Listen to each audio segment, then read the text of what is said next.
Music and Booze with Mo is co-produced and distributed by Nitty Grits, the media division of the National Food and Beverage Foundation, changing the world one taste at a time.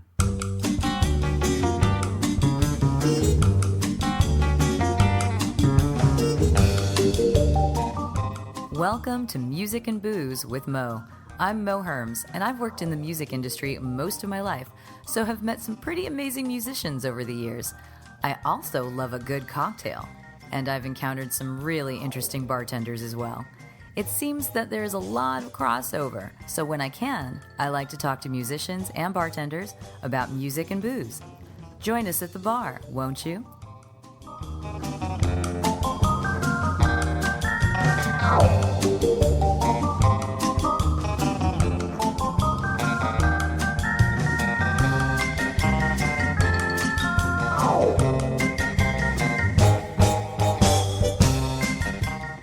Music and Booze with Mo is brought to you by The Mermaid, a cozy neighborhood bar with an aquatic flair in the Little Tokyo area of downtown LA.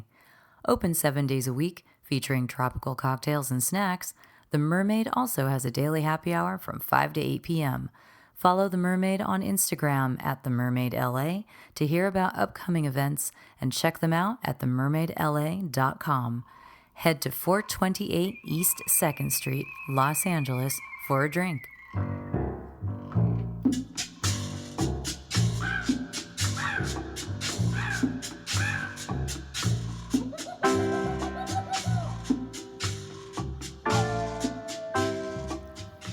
It is summertime, and this will be a summer unlike any summer that any of us have ever experienced while the world hangs under the cloud of the coronavirus. Because of this, I think we need escape more than ever.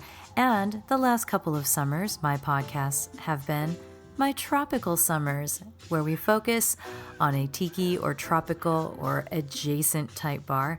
And this summer is no exception. So I'm trying to pick places that are open, at least at the time that I interviewed them.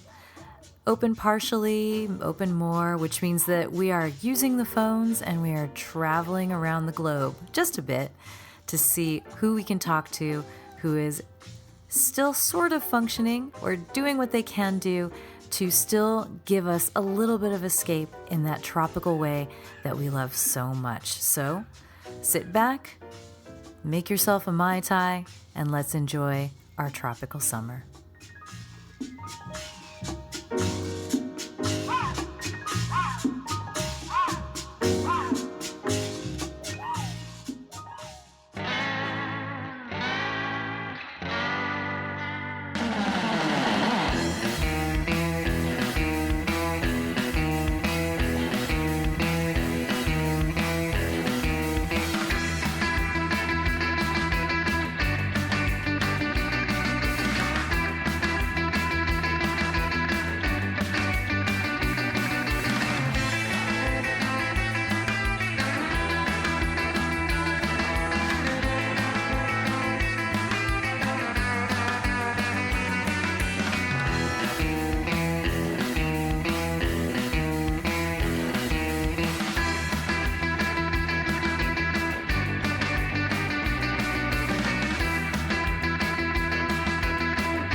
song you are hearing right now is called Destination Saturn by the Hang 10 Hangmen.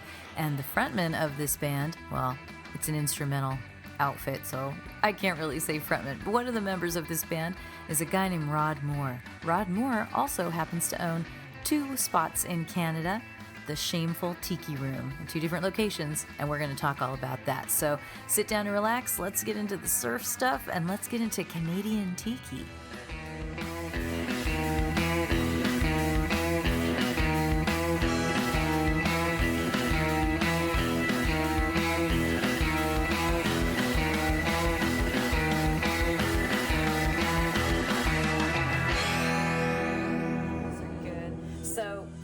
Actually, we can dive into this. So thank you so much for doing this. It's so exciting to talk to you. And I haven't seen you in forever, but part of it can't be helped. How's the bar going? Great. As good as it can be. So yes. I have 2. I have one in Toronto as well. That one is still not open yet. Ontario is going through different levels of things than we are. So things here in BC are actually super cool. As far as the pandemic goes, it's almost like what pandemic? There's just not much going on here. So was it pretty mellow for you guys? I mean, was it pretty mellow overall for you guys? Yeah, and to be honest, it's kind of like everywhere. The people that the cases that have popped up are all from seniors' homes and stuff. So anyway, but we are open half capacity, which is enough to at least pay the rent and stuff, so I'm okay with that. Cool. Yeah. Well, let's tell everybody who you are and what bars we're talking about. I always start the interview that way. Introduce yourself. My name is Rod Moore. I own the Shameful Tiki Room. We have a location here in Vancouver, and then I have a location in Toronto, Ontario that I own with a partner named Alana. Mm-hmm. And we are currently in the pandemic age. I wonder what in years to come. I wonder what this will be called, the COVID age or something. Kind of something weird. We know the history is happening right now, and part of that history is you were, like most bars all around the world, shut down for a while, but happily, just in time for summer, you're able to partially reopen. Yeah. So how have you been weathering the Shameful Tiki Room in the meantime? Were you guys able to do to-go cocktails and all that? I started doing sort of pre-batch mixers, so everything except the booze, and I would do that on average once every 10 or 2 weeks kind of thing, and it went over pretty well. I had a couple really busy days, and I'm like, well, I better figure out a way to actually get my math in order here, because first time I did, I spent 8 hours mixing. I'm like, this is nuts. Like, next time, I'm like, I'm going to spend an hour at home doing the math first, then I'll go in and knock it out. It was way better, but it went over really well. But what I also discovered after we closed is that the location here in Vancouver was literally about to fall down. It was so tired and so beat up. So I redid floors, and I fixed plumbing and dusted the thatch that was, like, I don't even want to tell people. I don't want to think about that when I think of thatch and tiki bars. Totally. I mean, think about the old ones. And Tiki is my favorite bar in the universe. But when you're 60 years old and it's like, when's the last time you cleaned up there? Oh, I forgot about up there. Totally. Yeah. So.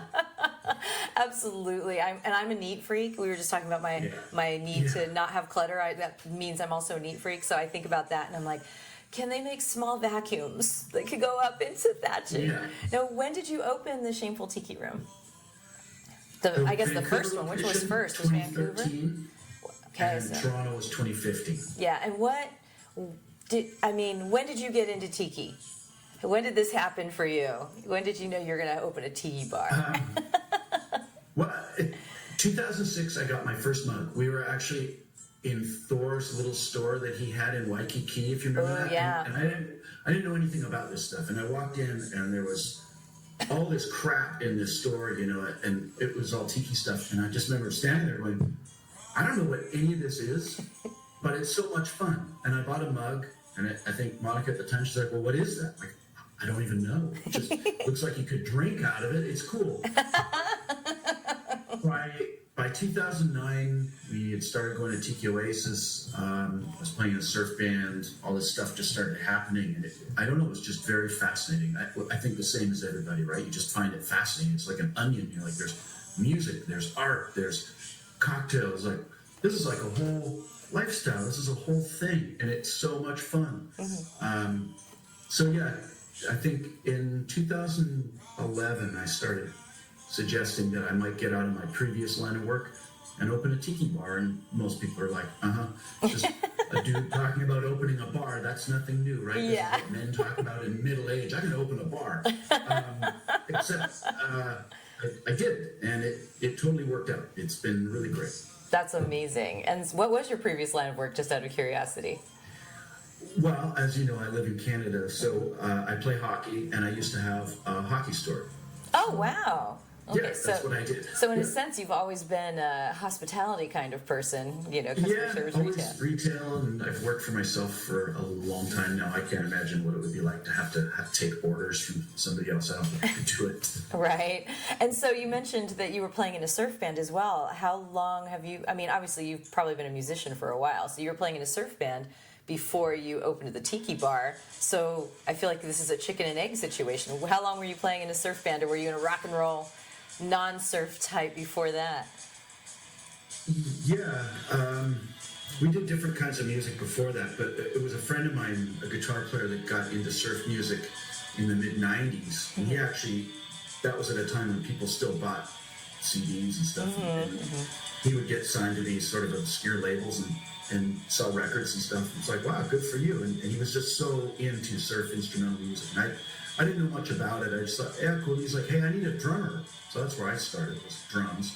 And we did lots of shows and toured a little bit. And we're talking like 2001, way before I bought my first tiki mug. And then that just kind of kept going. And then it evolved, and it evolved into... he left the band, other people came, I switched to guitar, it just kind of evolved into a whole other thing. So did you start playing drums at that time, or have you always been playing music? I started playing drums when I was a teenager. And, I'm primarily a keyboard player, actually. I'm not really? a drummer or a guitar player. Oh my God. Yeah. So, you're a multi-instrumentalist. Who would have thought? Multi-fake mentalist. Well, so you're playing guitar, you have played drums and keyboard. Which one do you think you play best at this point? It's got to be guitar. Keys? Keyboard. But you never play keys anymore. I stopped playing my guitar a little while ago. For a long time, that's all I was playing was guitar, because I was trying to get up to speed on how to play all the songs that all of a sudden I had to know how to play. And that was fun, but I just ended up deviating back to my keyboard. I love it's set up in my living room right now. Every night I just turn it on and wail away. And I live alone too, and so I can be a complete idiot and miss a lot of notes, and it doesn't matter. No one's there to hear you. No one's there, yeah. So how old were you when you started playing keyboards then? Well, my first piano teacher would have been 8 or 9 years old, but that lasted about 2 lessons. Yeah. He literally was the example of a stodgy old teacher that would show up, black suit, little clock that he would check, a cravat, and I remember this exactly. I asked him one time, what time is it? Because I was so bored. He's like, it doesn't matter. Tap, get your hand. Play your scale. Oh my God, this is awful. So really, I actually started playing probably when I was 18 years old. And why? Why keyboards? Why did you choose that one first?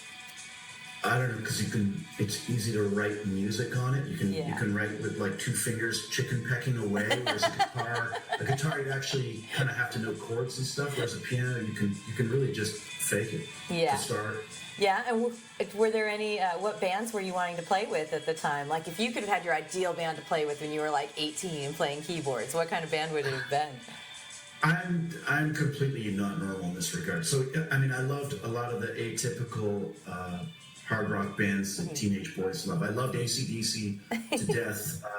I learned to play drums by listening to John Bonham from Led Zeppelin. But my biggest love musically of all time to this day, from the first time I heard them, is the Beach Boys and Brian Wilson. I love harmonies, I love melodies, so I would always write songs that people would be like, sounds like you're copying the Beach Boys. I'm like, well, I guess I am, because that's how I'm learning. Well, the Beatles did that too, remember?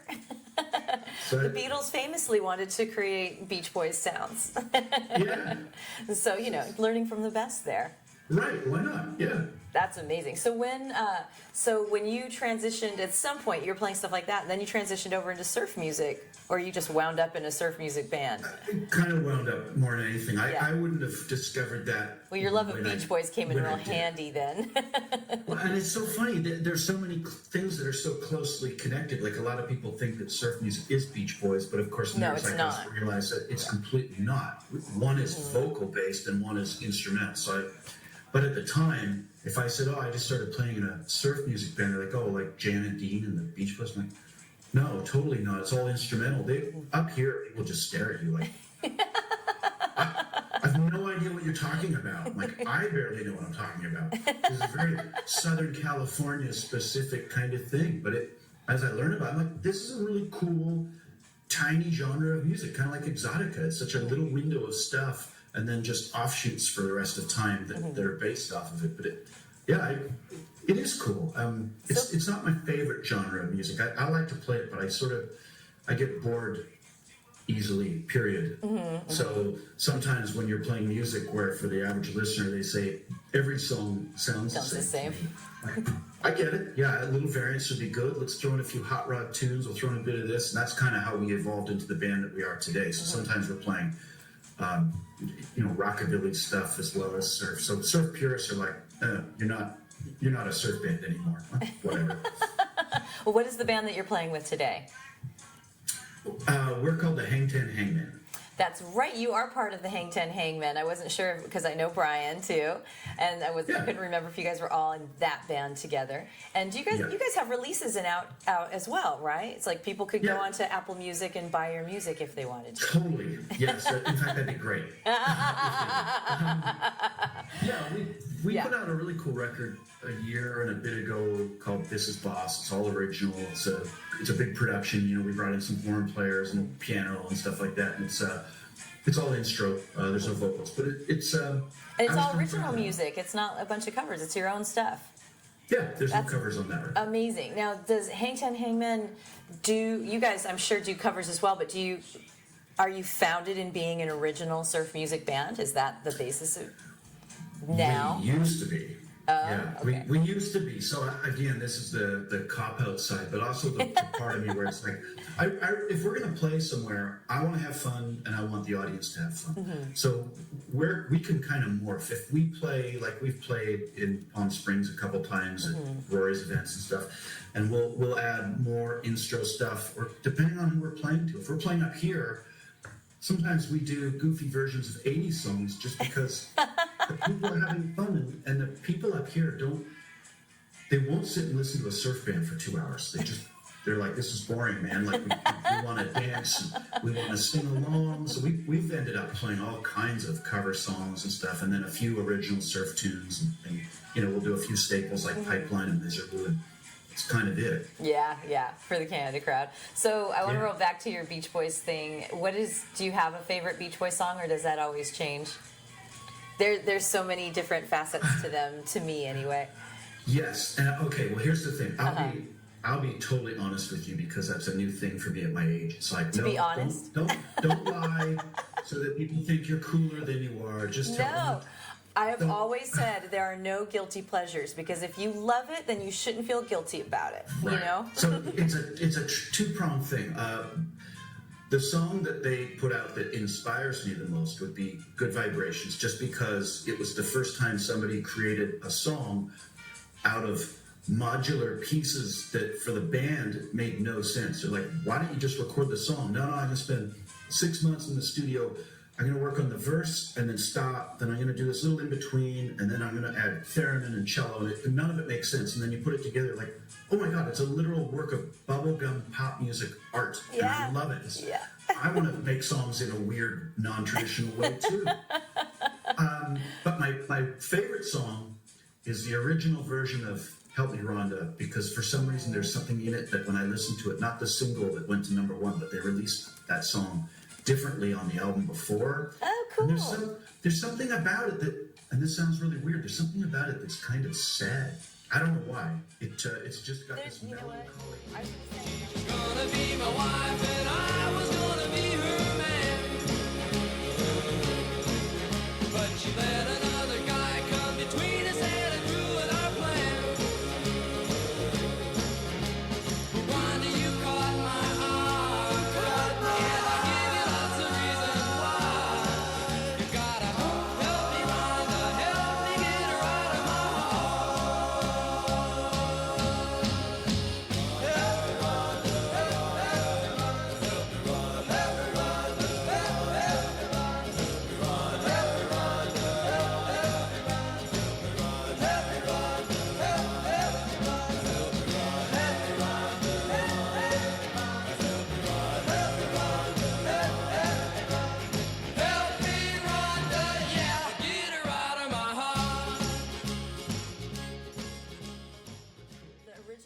Helping Me Rhonda was not the single that got big. It was just released on an album, and it was an early album. I'm going to go look for that because I want to hear it and hear the difference. It's on what is actually my favorite Beach Boy record, which is the Today album. Everybody always talks about Pet Sounds, which is great, but it's a less accessible album than stuff prior, obviously. But the Today record is so great, accessible, but yet deep songs, incredibly well written and produced. Like, this is for me, the highlight of Brian Wilson productions and stuff. Just vocals are great, songs are complex, but you can still bop around to them. It's perfect music. That's awesome. And that version comes off that record. And it was. They're like, we missed the mark, but this is a great song. We should redo it. And they redid it, and it became a #1 hit. It's like, oh, I guess you got it right. He did this weird fade in and out thing at the end. So when they're doing the repeating chorus, every time they sing it, it comes back in, and then it fades out, and it comes back in, and it fades out. And people are like, why are you doing this? I'm cool. Why not? Well, so speaking of, do you play the Beach Boys at Shameful Tiki Room, or is that an Exotica lounge? Is that how it works there? It's Exotica, instrumental surf, maybe the odd occasional sort of Frank Sinatra, just for some mid-century kind of vibe, lounge music, that sort of thing. But no Beach Boys. No Beach Boys in there. A little too upbeat. Doesn't quite create the mood. I think you referred to yourself as a nerd. I am a nerd. I'm very much a nerd. I am too. It's like, if this is what a real tiki bar is supposed to be, I'm going to follow all the rules. Like, we're doing the exact recipes, we're doing the exact lighting. Like, you walk in and go, yep, I'm a nerd, and this ticks all the boxes. So when you first opened Shameful Tiki Room, do you guys have music? Do you have bands that play there? Does it have a live space? I've yet to go. Well, it's far away for you. I understand that. One day. We do have a license to have live music. What we've discovered is that our place is very small, and I'm talking primarily about Vancouver, because we can do bands at both. But in Vancouver, when the band kicks in, people are like, oh my God, it's really loud. Like, can we move back? And if there's a table right in front of the stage, and my big old Fender amp is pointing at their face, and you can see their it's no fun. Hair blowing back. They're not having fun. We have a stage. It'd be better if we just had a couple of youth players. So we end up having a go-go bungalow every Sunday night, which is go-go dancers, and we have a Waikiki Wednesday, and that happens on stage, and that's perfect. Yeah, so it's just ukulele and kind of pretty Hawaiian style kind of stuff. Entertaining, but bands very rarely. Sometimes we've done a couple of special shows there where it's like, okay, we're letting everyone know that this is about something, and there's going to be a band, so you're here to see that, so you know it's going to be loud. You're okay with it. So tell me about the drinks there. So how did you become a tiki cocktail perfectionist during this research? Because again, the nerd factor is high. You wanted to do it right. Oh yeah, well, I think you'll identify with this, and everyone else that, we have probably lots of mutual friends that have gone down this exact same road. So yeah, I would come home from the hockey store, and we would close at 10 o'clock at night and clean up and stuff. I'd get home at 11 o'clock and be like, all right, tonight is zombie night. I finally got all the ingredients. I'm gonna break it down. I'm gonna. My falernum is sitting in the fridge, ready to go, which I made last week. All this kind of stuff, and I would make it, and get half cut and pass out, and the next day repeat. Like, okay, tonight is 3 dots and a dash night.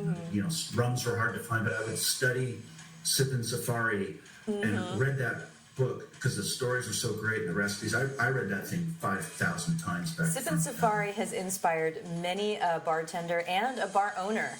You're not the only tropical bar owner that I know that was like, I went through Sippin' Safari and was like, I can make this happen. I can do this. So I totally get that. I just made my husband a puka punch, tiki tea puka punch, for the anniversary. Because I finally had all the ingredients, like you were saying. I think I got the passion fruit syrup or something, and I made it for him, and he's like, it's perfect. I'm like, I feel like I've accomplished something. So you must have had so much fun just going home and playing with all those recipes. Yeah. And then you feel so confident. Then you feel confident enough to pull it off and say, I'm going to open a bar. I'm ready. I know how to do it. Well, yeah, and so I also have a third business. I have a little retail store in Chinatown called The Modern Bartender, and it's where you can buy your bitters and recipe books and glassware. Oh, I didn't You can realize buy you all did your- that. Yeah, so that's doing pretty well. That's where I actually met our head barman. So I would be working at the store, and this big young guy named Shay would come in and say, "Hey Shay, you know what? I'm opening a tiki bar. I've got the space up on Main Street. We're building it out now, and I need a head barman. And I know you're working hard trying to get into this industry and trying to find your place. Why don't you come be my head guy, and I'll give you all the recipes, and then we'll just make it happen." He's like, "Yep." Nice. He said, "Yeah." Now- And he's still there. Now, was there tiki in Canada before this, really? Yeah, but like nothing like the Not to this epicenter where extent. you come from. Well, But yeah. yeah. I mean, I think in the 50s and 60s, every city in Canada had a place called Beachcombers, and Yeah. there was always these places, but not much of it hung around. Yeah. So when we opened here, it was. I don't want this to sound.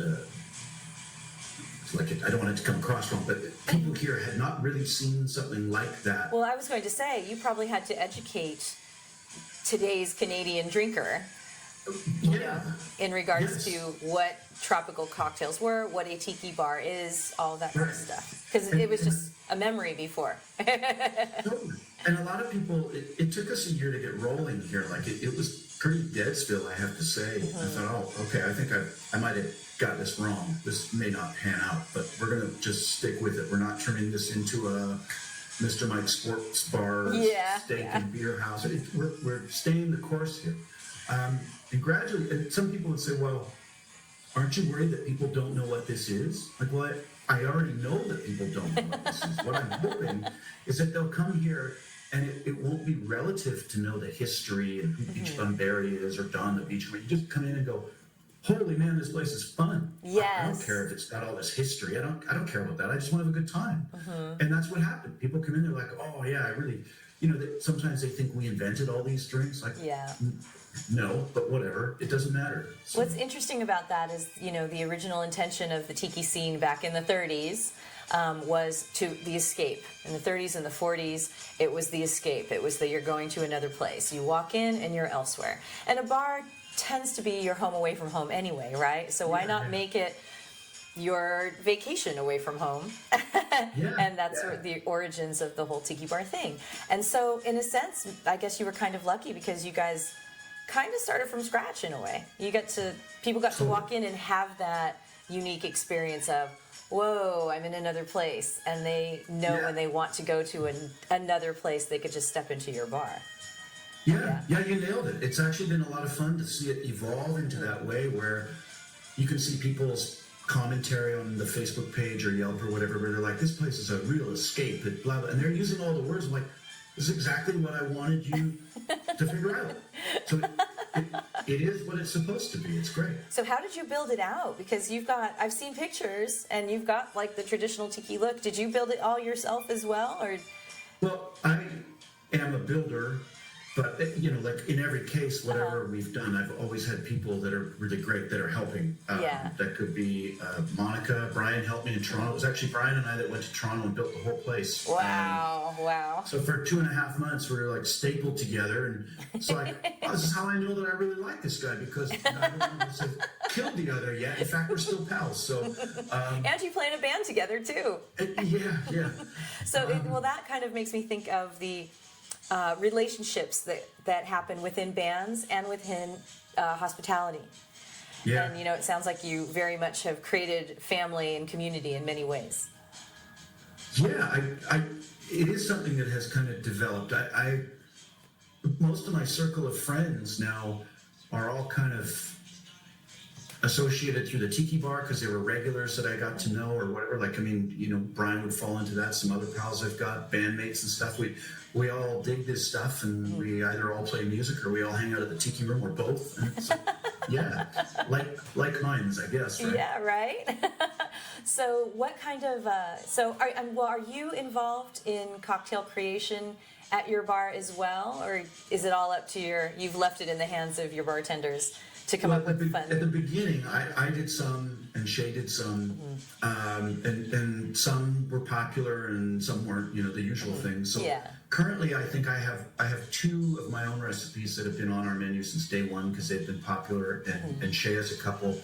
Past that, I always told everybody, like, sorry guys, this isn't the Bar Star program. This is something we're going back into history to recreate as many old classics, the Rum Barrel, the Mai Tai, the Nui Nui.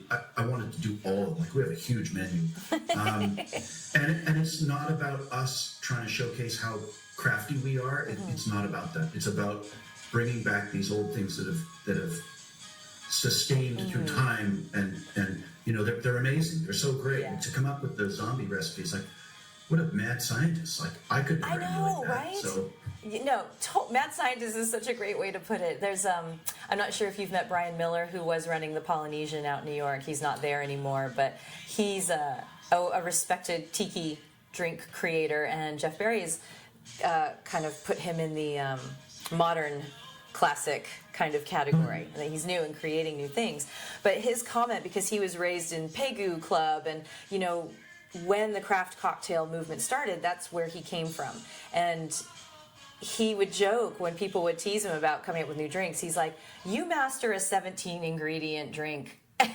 You make that thing perfectly balanced, and then you come back to me and tell me how good you are. I think to master a tiki drink is really, when you have that down by heart. So in a sense, even though you're saying not craft cocktails, tiki drinks are the first craft cocktails. So if your bartenders are perfecting all those drinks, then they are pretty top notch. Right. I agree. One question I usually ask folks, and they're often dealing more in the craft world, is, did you ever create any drinks that you named after, musical influences, songs, all this kind of stuff? But since you guys are making drinks that are based in the past, maybe I should switch it to your band. Your band, as years have gone by, has definitely been embedded in this tiki scene. So have you guys written any songs that come out of your tiki experience? No, not yet. You do touch on something. You reminded me of something that I actually forgot about. So I have a lot of ideas, and I don't mean that in any way to say that it's good or bad. In fact, it's both. Some of them are good ideas, and some of them are terrible ideas. So usually I have these ideas, and sometimes they fall out of my mouth before I have a chance to be like, oh my God, I shouldn't have said that out loud. But I did say to Brian one time, I'm like, Brian, we should do a whole album of songs that are inspired by drinks. So like we're gonna do the zombie, and so he went home and he wrote a song about the Navy grog, which is his favorite drink. And and it seems ridiculous. Oh my God. But then, and he doesn't. Does it have lyrics? Say it does. Like they were all going to be lyrical, like exotica tiki style. And so he played it for me, and I'm like, I don't know what to say. It's simultaneously absurd and really good. Like, we need to do this, but then like with usual, these ideas come out after a couple of whatevers, and we just kind of forgot about it. But I was going to say, I think there would be an audience for that. Yes. There's the Ding Dong Devils, who they've got a lot of silly songs scattered in there with their not so silly songs, so you never know. I think I need to hear this song about the Navy grog, so you guys better get I'll put the pressure on him today. Hey, where is that thing, man? I talked to Mo today. She's totally down with the Navy grog song. I'm all, the sillier the better. Come on. Oh, that's amazing. Well, I think that's something that definitely has to happen. So back to the bar. You guys have been open, or your first one's been open for 7 years now. Is that what we're saying there? And you guys do the mug thing and everything, and it has. Do you think you've contributed to a tropical / tiki scene in Canada now? You think that's happening up there? Or you brought them out of the woodwork? Locally here, and I'll just speak about Vancouver primarily, because I live here. But yes, short answer is yes. So a few other places sort of come and go. They pop up. I hate to say this, but a few of them pop up because I think in their minds they go, oh, this is a popular thing. Let's do that. And I think if you do it with that intention as opposed to coming from it with passion, it comes across as flat. Oh, it does. So we've had a bit of that. Yeah. It's just how it is, right? It's just how it is. So you guys created the home away from home in the most beautiful tropical sense, which I love. That's wonderful. Yeah. I'm glad you're having fun with it still, even though we are in this crazy pandemic time. It's if you're working, but it's still entertaining, I think, in some way. I mean, I partnered in a bar as well, and it's been very, very stressful. And but we're trying to make it work and trying to be creative with how to make it work. And it sounds like you guys had only just opened not very long ago. We've been open a year and a half. Yeah. So. Yeah, that's enough It's time something. that maybe you'd be okay for a couple months if you're closed. But It's if you've only kind been open, 4 weeks, like some businesses, and you're like, of how do I get course through this? we know people who had just barely opened, or I know people in Oakland who opened during this pandemic. So and didn't open. yeah, they just opened for delivery right away. They said, "Hey, Right. we're Cocktail. We'll sell you some stuff. We'll sell you some Wow. beautiful bottled drinks, and then just you wait until you can actually come in." So talk Yeah. about a slow open, a soft open. Super soft, like way softer than anticipated. That's unfortunate, and I really hope it works out. I hope it works out for everybody. I hate hearing stories about okay, this place isn't reopening. Yeah, and there have been some beautiful historical places that are just thrown in the towel. They're like, we've had a good run. We've had a 50-year run. We've had a 15-year run. And we're just going to let it go right now. So for you guys, you've got 2 locations in Vancouver and in, the other is Toronto? Toronto, yeah. Toronto, which is on the other side of the coast, right? Yes, about as far as I could go. So what made you open one in Toronto, all the way over there? Purely population. So the Toronto is either the 4th or 5th biggest city in North America. It's a huge place, and I thought, well, okay, it's working in Vancouver. If I go somewhere that has 3 or 4 times the population, in theory, it should work there, right? I mean, I'm not being greedy. I just have 70 seats to fill out of millions of people. Like, we should be able to do this. And in that case, a few things worked out. Like, we got the right neighborhood. I got the right partner. If you believe in that kind of things, it's like, well, it was meant to be. Like, this is meant to work, because we opened the doors and just did fine ever since. We didn't have, like, Vancouver had a year of, are we going to make it? Yeah. Toronto just opened. It's like, okay, I guess people we're were okay. That's great. Yeah. They were really ready great. for it. They were totally ready for it. I love that. Well, to counter that story, I opened a place here in Vancouver a year and 3/4 ago, inspired by the Haunted Mansion. I know, I was so sad about that. It lasted all of 7 months before I said I was going to pull the pin, because I made a huge error in where I built this thing. It was cool, but it just didn't connect. It was the wrong location, the wrong energy, and like, all right, well, that kind of counters. Toronto, got it right. Dark Manor Inn, got it wrong. It happens. Yeah, pull out before you lose too much. But that's great that it picked up in Toronto too. People jumped right into it. So congratulations on that. Is Toronto doing to-go cocktails or soft opening yet? Or they're working towards? Elena's been doing the same thing. She probably started doing it a week before I managed to get rolling with it. But and she's doing okay with that too. Unlike here, though, they still have absolutely no idea when they can get to phase 2 and open at half capacity or whatever it's going to be, which I think is the same situation you guys are in, right? Yeah, well, I think, there are places open. California's tough because we're so big. Well, California is like all of Canada, I think. I'm in Los Angeles, and right now they're looking at sit-down, dine-in options, I think, in July. It changes all the time. My sister's in San Diego, though, and they have dine-in in San Diego with the distancing. Okay. So it just depends where you are in the state. LA is just, we're the big city, and LA and San Francisco, we're the big spots with all the people crammed into it, so it's going to take us a bit longer, so we'll just see. But we're also looking at, the state has allowed for outside seating in places where they used to not. You used to have to get a certain kind of license to have sidewalk seating and parking lot seating. Right, And to try and help. To try and help the restaurants not completely go under. So, I'm not quite sure when that is going to kick in, probably in July. That's what we're looking at right now. But, everything changes, as you know. Some people are better about wearing their masks and going out and distancing, and some are not. And this past weekend, A lot of places proved they were not so good at it. So It's a real thing. Yes. it's tough. It's tough. People have a hard time adjusting and everything. So I think we've chatted this stuff up, and it's probably a good time to wrap. I wanted to see if you wanted to get your social media out there. Do you guys have merch that you're selling? I know you guys sell mugs from time to time, and T-shirts and all of that. So just now, promo yourself. Tell everybody all this stuff. Well, we actually just missed our 7th anniversary in March, so we had a really cool anniversary mug. I'm sort of kind of hanging on to it. I've been selling some to friends and the people that are closely tied in, but I haven't announced it or anything. But we always have a house mug, and we've gone through lots of the big tiki companies. We work with Holden and Tiki Farm and Miles and Monk Tiki, and one of my favorite people is John Mulder, and so we always do special mugs and stuff. So we always have mugs going on. We always have a house T-shirt. I also usually do a line of vintage style T-shirts, so it'll have old matchbook artwork on it. So I'm sitting on a huge pile of those. We do glassware. We do everything.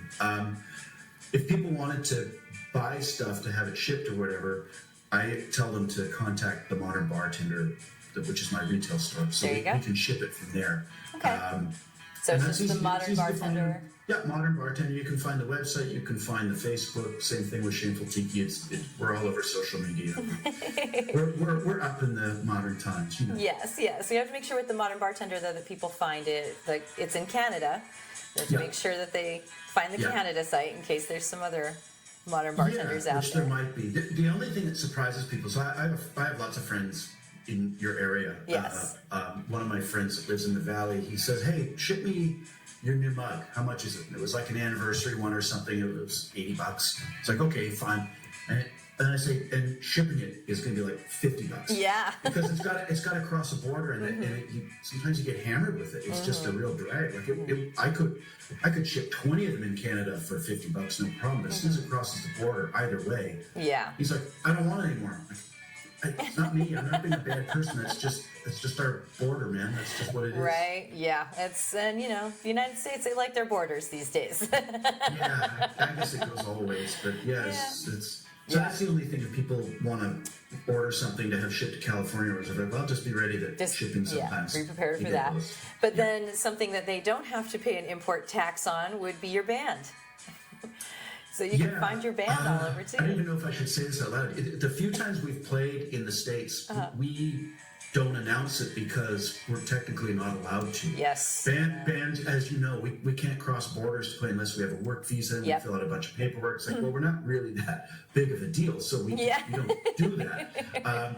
So we have people like Brian and I are those two central guys that will travel because he wants to go to the events anyway, and I want to play and all that stuff. And so we have fill-in guys in Palm Springs, our drummer Jeff, who joins us out in Palm Springs, and we have people that join us if we're playing in Toronto or whatever. So we just kind of sneak in quietly and practice with our East Coast people or our California people. Or whatever.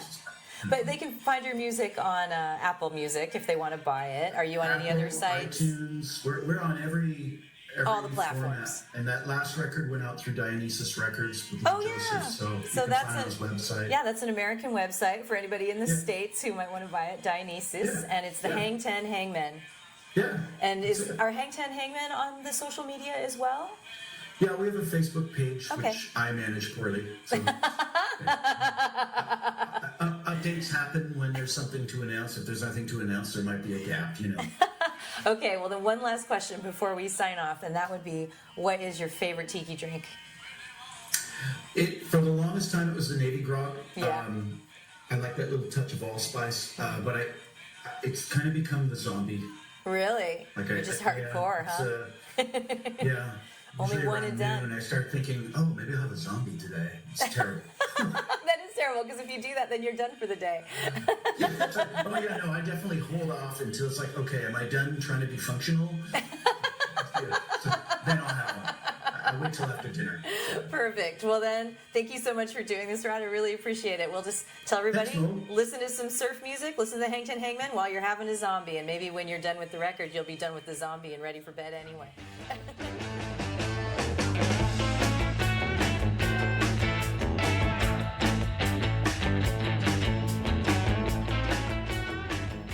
All right, thank you, Rod Moore, for joining us today and sharing all of your music with us, as well as all your groovy bar talk. We always like to hear from purveyors of Polynesian pop palaces. And if you're ever in Canada, go check out the Shameful Tiki Room. There's one on each coast for you. Go follow them on Instagram and the Facebook. Also, in the background right now, we've got Back Alley Rumble from the Hang Ten Hangman, one of Rod's bands. So go follow them as well. And special treat for you, we're going to play you something else from Rod. But I want to remind you that if you go to my Spotify profile at SheBeMo, that you can find a playlist that Rod created, which is really great. So lots of music for you today. And here is the Rod Moore Band with You Never Know If You Never Try from the EP of the same name, released in December of 2019.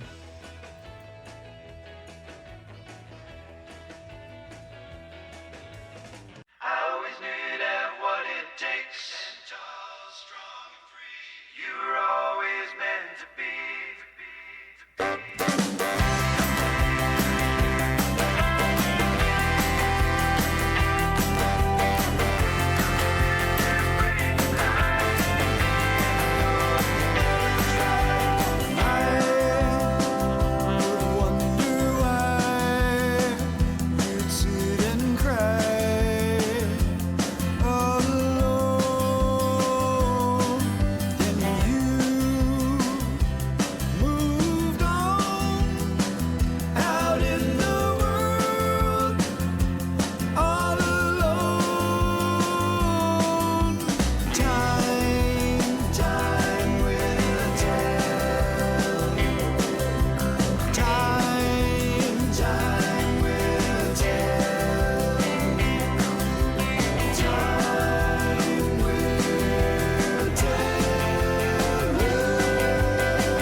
Music and Booze with Mo is brought to you by Barkeeper, a head shop for cocktail lovers, located at 614 North Hoover Street in Silver Lake, Los Angeles.